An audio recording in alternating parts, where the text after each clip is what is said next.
Hello and welcome to another episode of On Fire here on Daily Mirror. I'm Easwaran Rutnum.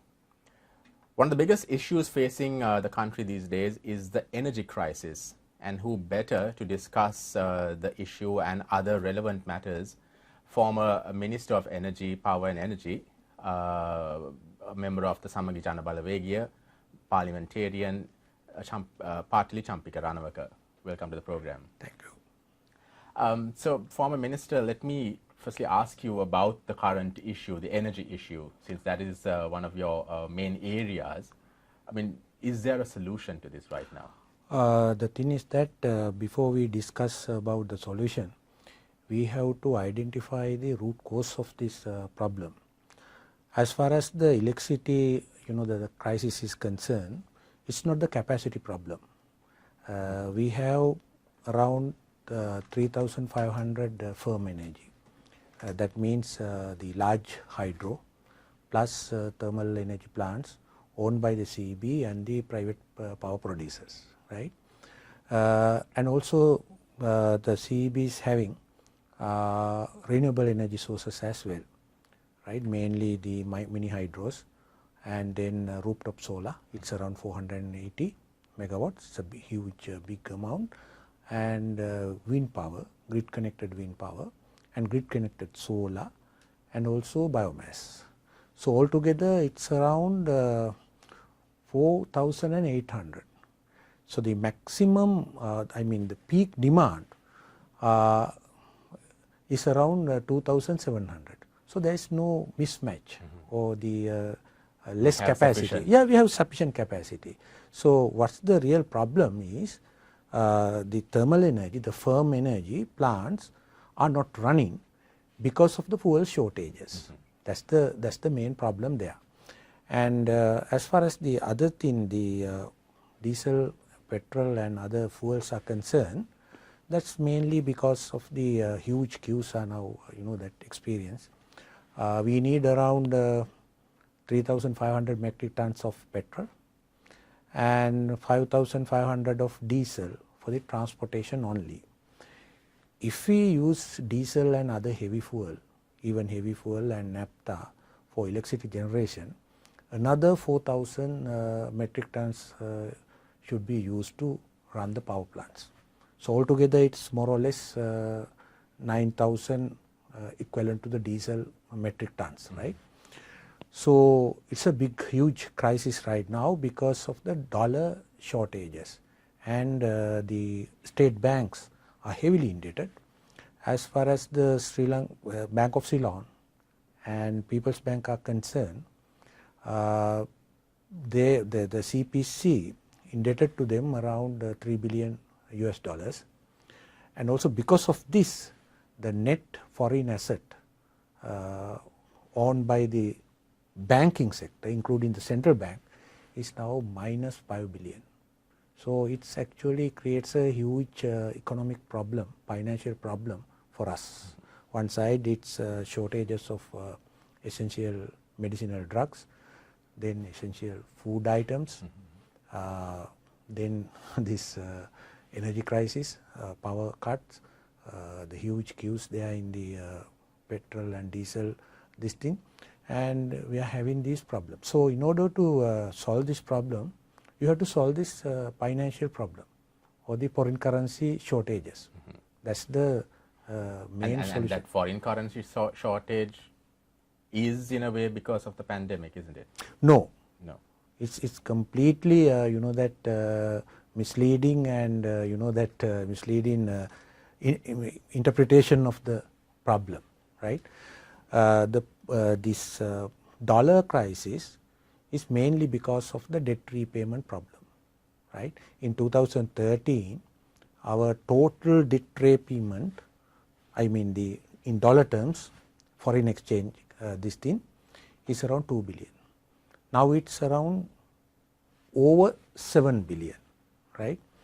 And my calculation is that we are using swaps and other things, short-term loan packages. By 2023, it may reach 9 to 10 billion US dollars.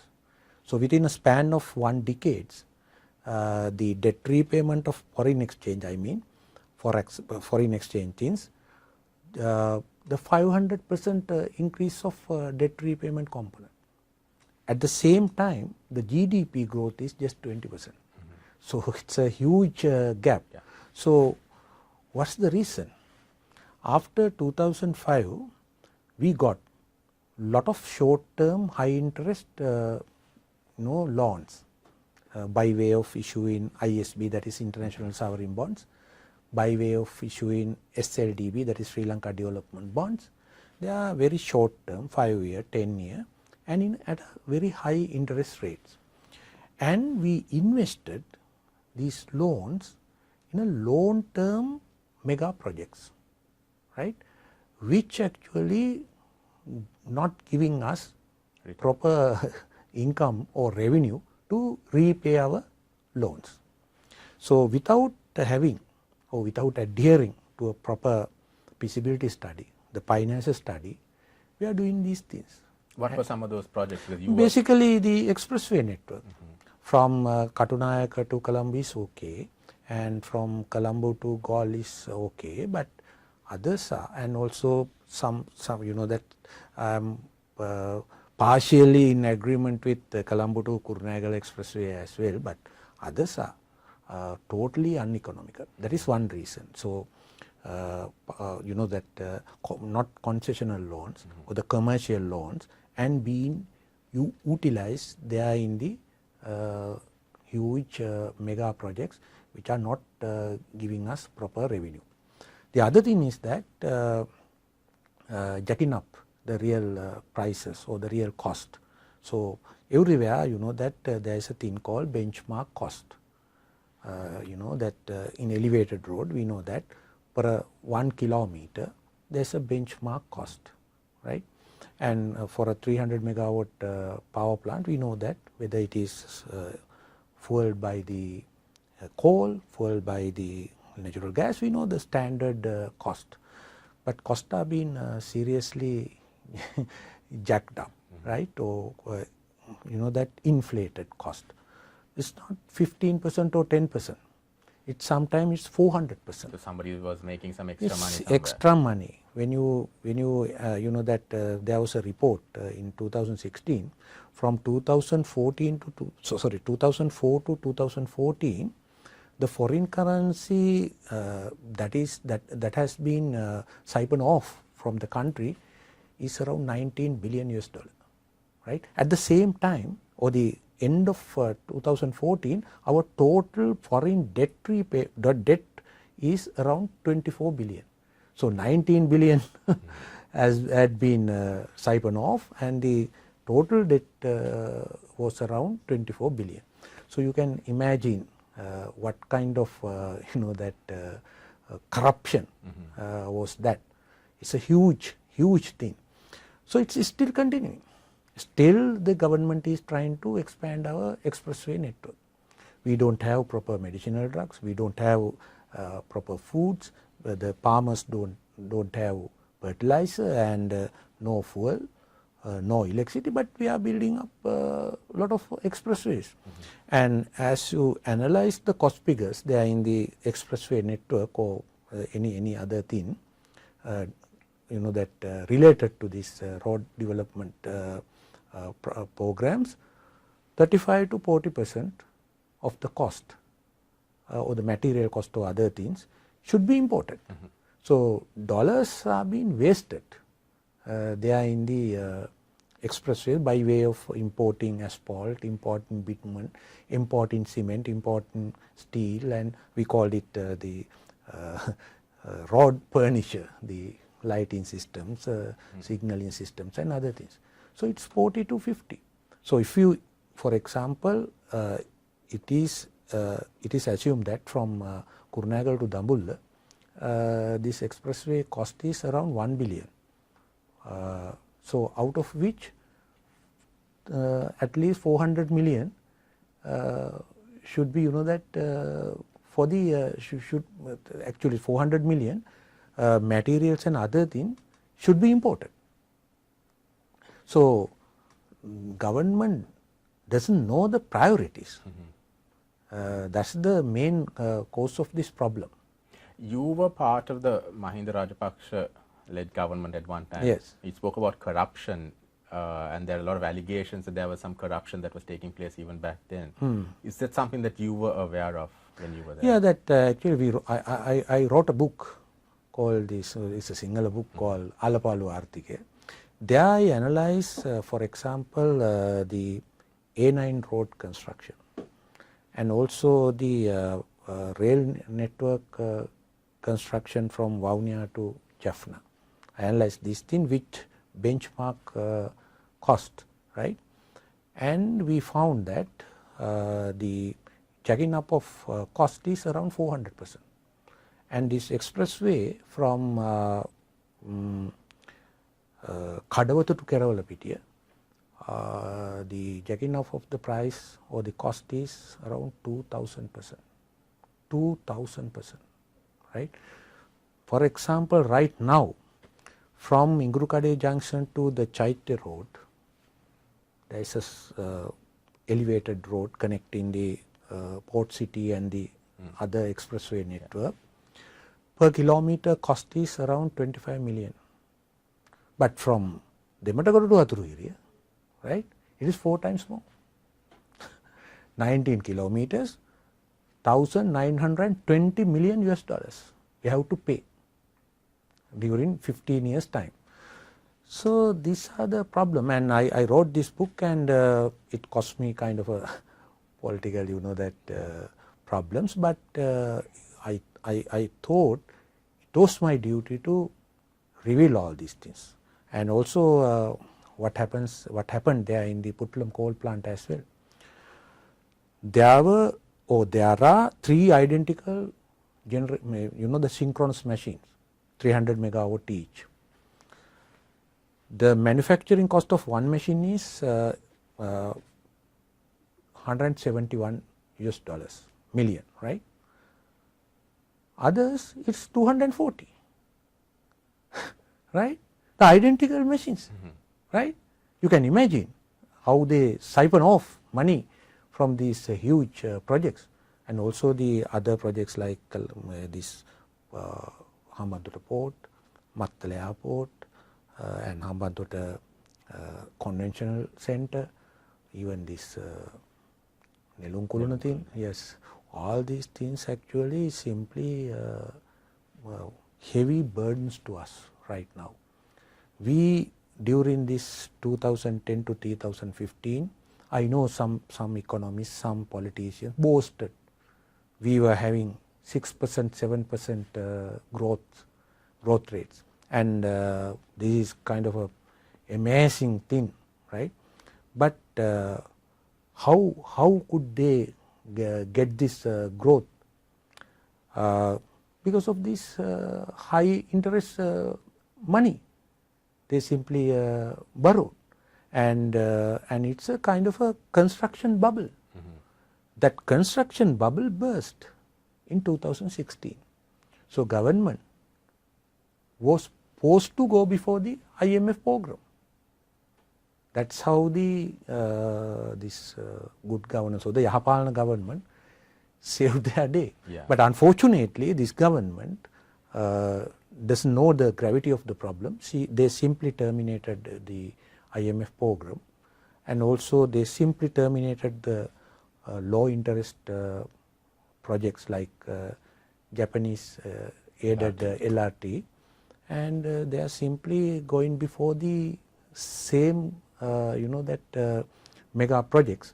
But unfortunately now country couldn't be able to afford that type of projects. Staying with the energy issue, I just want to ask you, someone who's knowledgeable in this area, the Norachule coal power plant, is that something that Sri Lanka really needed? Now we see, it's called always breakdown. From the time it was constructed, there have been multiple breakdowns. Is that a project that we could have done without? Actually, this in energy field, especially electricity, we should have firm energy sources That means, for example, people are talking about solar energy, people are talking about wind energy and other forms of renewable energy. But we, you know that these in renewable sources, they do possess two problems. One is technical problem, other one is financial problem. What's the technical problem? Because of the intermittent way or the fluctuating energy generation, you can't rely on them. For example, during daytime you can get sunlight and you can get solar energy. But during the night time, where the peak was, you can't generate energy. And when wind blows, energy generates. But like coal plants, like huge hydropower plants and thermal plants, you can dispatch, you can regulate, you can manage the energy source. That's why we call them firm energy, right? That's the first thing. We can't run only using the renewable sources. Other thing is financial thing. The cost of this thing is very high during that time. Now it has been actually reduced to a very serious way. But even still, the storage problem is there. When you are trying to store the wind energy or solar energy, it's a costly affair. So in I think around 1988, CEB's long-term generation plan, they forecast that time, they forecasted there would be an energy deficit, right? Because large hydros were over after the completion of Mahavali. So the CEB badly wanted kind of a big firm energy generators. So the only solution was coal plant because of the cost, right? Unfortunately, the first coal plant was decided to put up in Mirissa. Lot of protests, and Prime Minister Premadasa, he became a president, and he simply cancelled that project. Then lot of protests there in Trincomalee, there in Puttalam. So and we experience huge power deficits and huge power cuts there in 1995 onwards. So a new phenomena came in, that is individual private power plants or independent private power plants. We called it IPP. So private people, private investors generates energy and supply it to the national grid. So at a very high cost. So partially our energy deficit problem being solved, but it creates serious financial problems. So till I took over the CEB, and you know that shows some profit in 2010, from 1995 to 2010, that 15 years, CEB had experienced huge losses because of these thermal plants. So whatever the reasons there, and you can argue about the environmental pollution and also the quality of this standard of these machines, and also jacking up of this cost and prices. But without this coal plant, country would have been a different place. Still it can supply 50% of our electricity need. Right, so let's move on to politics. Everything of course revolves around politics, but what is happening with the Samagi Jana Balawegaya now? There's a lot of speculation going on. There are claims that there are splits in Sajid Premadasa's party, and of course there are reports of you going your own way and contesting separately, forming your own alliance, the 43rd Brigade. That I think that is building speculation around it. What is happening with the SJB? That's not true. SJB is there. I think the forming of SJB during the last general election was a very good move. But unfortunately, that SJB was a breakaway group from the UMP mostly, and UMP as a party, their party, their vote base has been eroded after JRJ, right, due to various reasons, right. And in 1987, JRJ signed this Lanka Accord, and that way he lost substantial vote base from the Sinhala electorate, and the problems came up from the LTT. LTT killed a lot of grassroots level UMPs there in northern province and eastern province. That way they crippled and totally eliminated the UMP from the northern and eastern provinces, and forming of SLMC by H.M. Ashraf, that creates another problem. He carved out some UMP vote base, Muslim vote base, and things like that. UMP's vote base being eroded, and after this impeachment movement and the Athulat Mudali Gamisanayaka phenomena, lot of educated professional vote base there in the UMP also been eroded and splitted.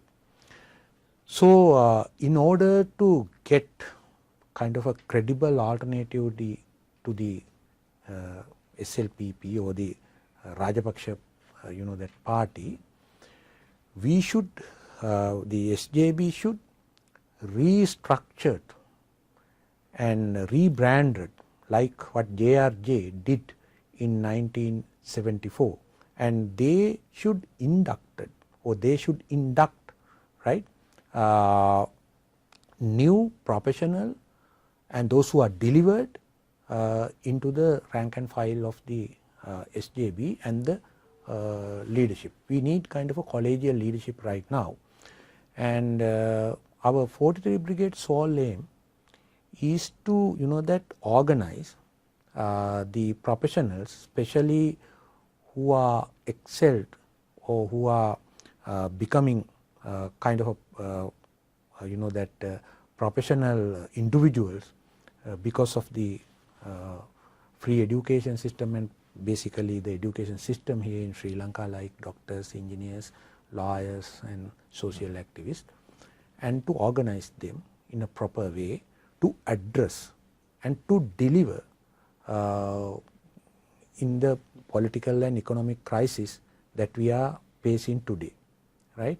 We are doing that, and also we see the family bandism or the family chronism is a kind of a cancer to our political problems, and also the lumpenization of the political process after this 1977 open market economy was introduced, and after that we experienced a lot of lumpenization of the political arena after the JVP insurrection and the LTT's terrorist activities. Those who can carry arms and those who can earn money from some illegal means dominate the political arena. So these two factors, family chronism or the bandism plus this lumpenization of the political process, actually main causes right now here in Sri Lanka. And in order to address this big political issue or the big political cultural issue, we formed this 43 Brigade. So is the 43 Brigade going to go hand in hand with the SJB, or are you all we are trying to working with all the opposition parties and also some members of the government party as well. We recently released or forwarded kind of a working plan, kind of an agenda to address this multiple crisis Sri Lanka is now facing. So how is the SJB as a party looking at the proposals of the 43rd? We gave them kind of a copy to them as well as to the UMP and various, even the JVP and other parties. We propose 5-point formula. The first one is fiscal consolidation. That means somehow bridge the gap between government revenue and government expenditure and achieve zero in the primary balance like in 2018. The second thing is debt restructuring program. The third thing is to have a kind of a balance, level playing marketplace for the investors and also the traders and other entrepreneurs. The fourth thing is to give kind of a support and that our local productions, especially in the agricultural and plantation sector, give them quality, that fertilizer and other chemical things they needed, and to increase our production, plus the most importantly enhance the productivity of our local the industries and other productions. The important thing is that we have to change our image, our country's image, the militarization of the state sector and eroding the faith on the judicial system and the rule of law, and also kind of new laws being that introduced and they misuse, for example, the PTA and other laws, and also there's kind of a problems, for example the Easter Sunday attack, lot of suspicions. So in international arena plus here in Sri Lanka, lot of dissension among the people. So in order to address this economic issue, you have to rebuild your image internationally and locally. So, and also the most important thing is our foreign policy. We should not lean towards one party. We know now it's a divided world. One side it's USA, other side is China. And here we can experience the quad thing, the India, Australia, Japan and USA. On the other side, the loose arrangement, political arrangement between China, Russia, Pakistan and Iran. So we should not trap into this political battle, or should not sandwich between these big powers like what happened to JRJ, right? So we should have a kind of a non-alignment foreign policy and also friendly relationship with all these camps. But we can see that government is vacillating from one power bloc to other power bloc without having their own strategy. So we should have a proper foreign policy strategy to somehow tunnel through this crisis. Do you think the SJB, since it was formed, has actually failed to meet the expectations of those who supported it? Because even now, even today, there is a lot of allegations, a lot of criticism about the way the SJB, as the main opposition, is facing or is addressing the issues that the country is facing. I mean, you ask them the question, what are you doing? And the response is, we are not in the government. But then doesn't the main opposition, which you are part of, have a main role to play? Yeah, we have to do a lot. We should change our course of actions actually, and also to be a credible alternative to the present government, we should actually restructure, as I previously mentioned, restructure and rebrand our that the political structure plus the party structure. I think SJB should do that unless the future is very bleak for the country. If the SJB does not do that, are you looking at? No, we are aware that something should be done. Everyone now knows what is going on, and the crisis that we are facing today, it's a huge problem for us. If we go bankrupt, right? Another 10 years times, we need to rebuild or salvage this country from this bankruptcy situation. So we know that this in 2010 Greece went bankrupt. Now it is 2020, 12 years lapsed, but still they are struggling. What happened in Argentina, what is happening in Lebanon, is now happening in Sri Lanka. So we should have very take this thing not lightly, and it should be our future. It should be our children's future that is being in danger, and lot of extremist forces may capture this moment, and then they trying to exploit this moment, and we should have again bloodbaths. You were part of the Yahapalne government. Do you feel that the Yahapalne government lost an opportunity to address a lot of these issues? Definitely, yes. Is there more that you could have done when you were? No, that we actually we had done our part, right? As a minister, during 100 days program, right? We simply transformed CEB into a profitable agency, profitable government institution, and we reduced the electricity tariff, and there in the CPC we reduce the fuel prices in a drastic way, right? It's 67 billion, concessions to the consumer, and even these two institutions, we simply build them commercially viable state institutions.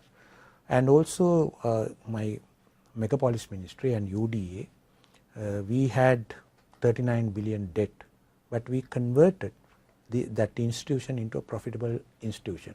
And in 2018, there was an appraisal system there in the Parliament, Public Accounts Committee, some 12 parameters being used to evaluate each ministry and each department. Our ministry got the gold medal. So I am satisfied what has been achieved, but as a government, I am not satisfied. Finally, I'm going to harp on this though, on your future, your political future. There's a lot of talk, a lot being said that you should be the next common candidate or the candidate for an election. If that opportunity is given to you, would you take it? The elections will be held in 2014, 2024 now, another 3 years to go. We don't know what is going to happen during that time.